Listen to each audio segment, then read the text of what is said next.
Hey everybody, this is Sarah. Welcome back to Overkill Reviews. This is BangerTV's weekly heavy metal review show, and this is my poor tortured cat who clearly hates being held by his mother.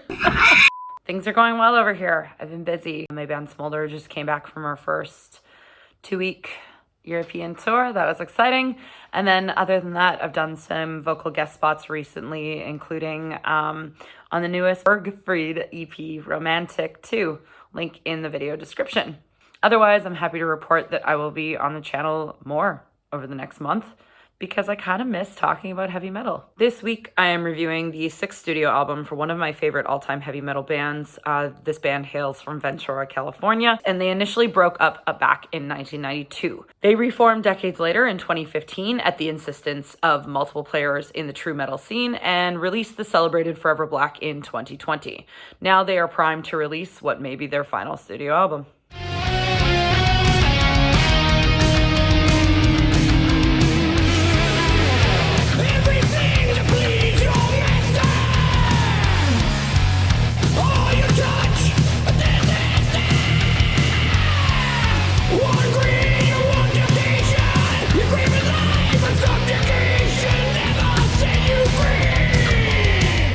That was the song Velocity by Cirith Ungol. It's featured on their 6th studio album, Dark Parade, and it's out now via Metal Blade Records. Okay, so doing a truncated bio on Cirith Ungol feels a little bit funny because I'm fairly certain that I've written more about them than almost any other metal journalist on earth, so I digress. Cirith Ungol formed in 1971 and released their extremely iconic debut, Frost and Fire, in 1981. They followed that up with 1984's King of the Dead, which you can see behind me, 1986's One Foot in Hell, right up there, and 1991's Paradise Lost. It's around there somewhere. Oh, it's in the corner. You can't really see it, but it's there. Marked by vocalist Tim Baker's iconic Banshee Shriek and drummer Robert Garvin's lilting caveman drums, alongside fantastic guitars and bass that shifted comfortably between the proto-metal / garage rock of the earlier days to the more power metal-oriented mid-period to the irrefutable epic metal that they've come to be known for today. Cirith Ungol was never trendy until their reformation in 2015, which happened mostly courtesy of two men, Jarvis of Night Demon and Ollie of Keep It True Festival. After a few years, Cirith Ungol released the triumphant return to form Forever Black, which revived the glory days of the band and followed multiple fantastic live performances of festivals around the world. You can see my review of that album as well as a historic overview of the band from my episode of Cassette Cult, which was released at the beginning of 2020. The link is in the video description. Now, all that said, the timing of Forever Black could not have been worse, given that it came out around the exact same period that the pandemic started, which put a huge damper on the promotional efforts. And I know from speaking personally to both Rob and to Tim that it really took the wind out of their sails, so to speak. 3 years later, when the world has reopened, the band, which includes Tim, Robert, guitarist Greg Lindstrom, and Jim Barraza, and bassist Jarvis, is now releasing Dark Parade, but the past frustrations have visibly and audibly taken their toll. Cirith Ungol has announced that 2024 will be their final year for live performances, giving additional incentive for fans to check the album out so that we'll know the words when we scream along at those final gigs. So, are the songs from this album worth singing along to? Let's find out. Merging the fantastical US power metal style of Manila Road with the arcane doom stylings of Pagan Altar and the new wave of British heavy metal acid worship of Witchfinder General, Cirith Ungol has always sounded powerful and unique since their inception. Their debut was quite garage rock oriented in comparison to the albums that came in its wake, but they've always sounded sonically cohesive and they've grown as songwriters with each release. Despite the fact that band reformations and the new albums that result from band reformations are generally tricky, inconsistent, not great, read, generally you shouldn't do it, Cirith Ungol is one of those rare band who actually harnessed their reunion in a very right place, right time, and right sound way, just like their cohorts in Satan. 2020's Forever Black irrefutably demonstrated that, and Dark Parade is similarly strong.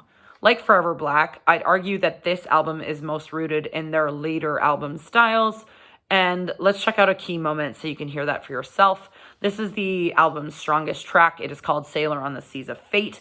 It is an 8-minute long epic track whose namesake references Elric of Melniboné, who is, the mighty albino prince who adorns every studio album by the band.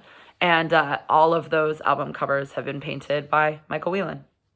He did all of these things that my hands are touching. Fantasy man, paint good.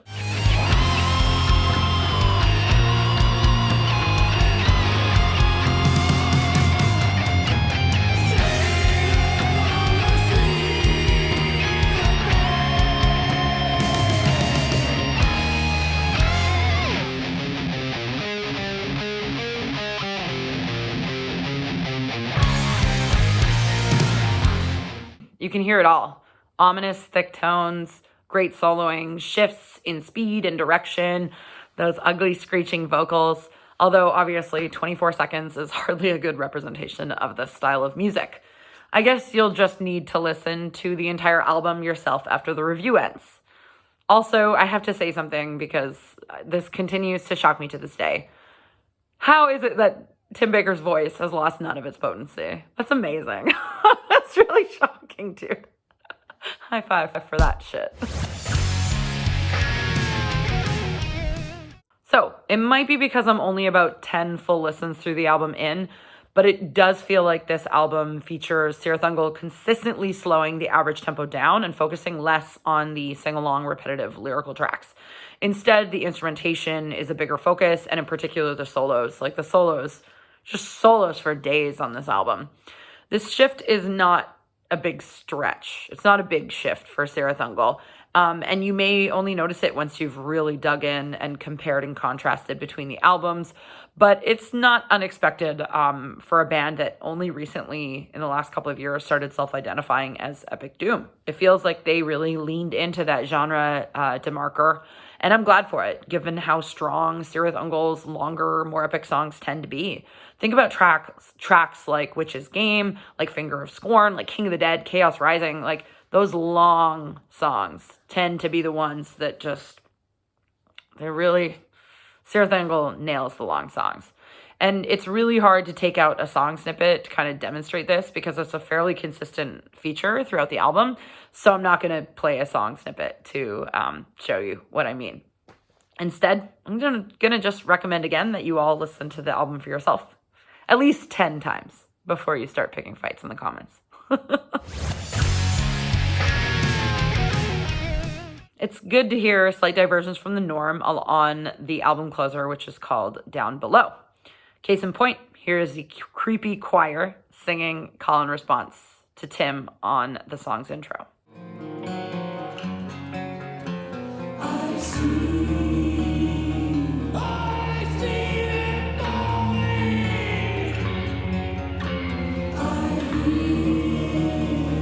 I hear it calling. All alone. Once again. All alone. With all my sins.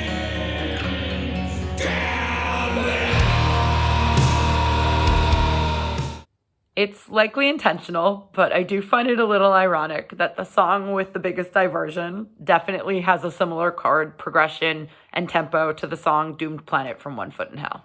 Check this out.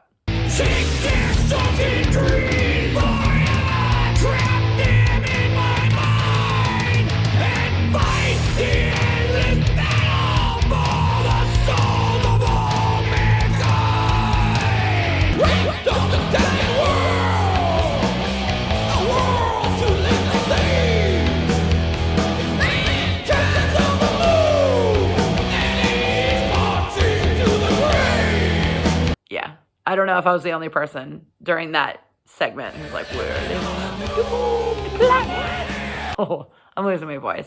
It's getting very cold. It's snowing today in Finland. It's bullshit. Anyways, I like that creepy little choir. I think it's kudos to the band for trying something new. It would have been cool to hear even more diversions from the Cirith Ungol norm on this album, but I'm starting to think that in the context of metal fandom, that I'm like one of those people who is not the norm, as in I enjoy when bands move away from their established repertoire and they try new things and integrate new things into their songs, particularly bands who have already nailed their own established sound, like Cirith Ungol. So yeah, what does that mean for a verdict? So, final thoughts.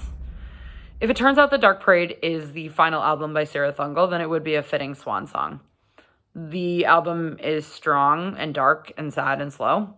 And while I can understand that the band members themselves are frustrated with the stall of the reformation induced by COVID, I personally think it's incredibly cool and a huge feather in their cap and should be gratifying and humbling to have returned to unanimous acclaim.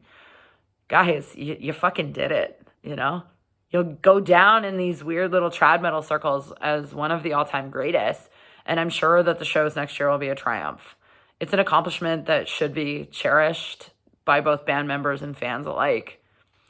And even though I do wish that there were a few more diversions, for all those reasons, this album is getting 4 out of 5 here on Overkill Reviews. Now is for my favorite part of the review, which is the shout-out. First up, one of my favorite finds this year comes courtesy of Helm's Deep, a new band that is heavily rooted in US power metal and features John Gallagher of new wave of British heavy metal icons Raven on bass and vocals. Treacherous Ways is available now for vinyl pre-order from Nameless Grave Records on Bandcamp. Next up, American traditional metal outfit Legendary is back with their 4th studio album, which will be released on October 26th via No Remorse Records. You can pick up Time Immortal Wept on Bandcamp.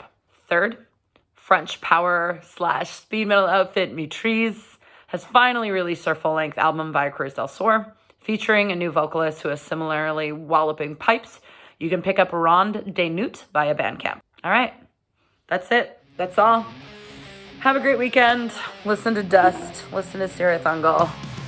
Be nice to each other.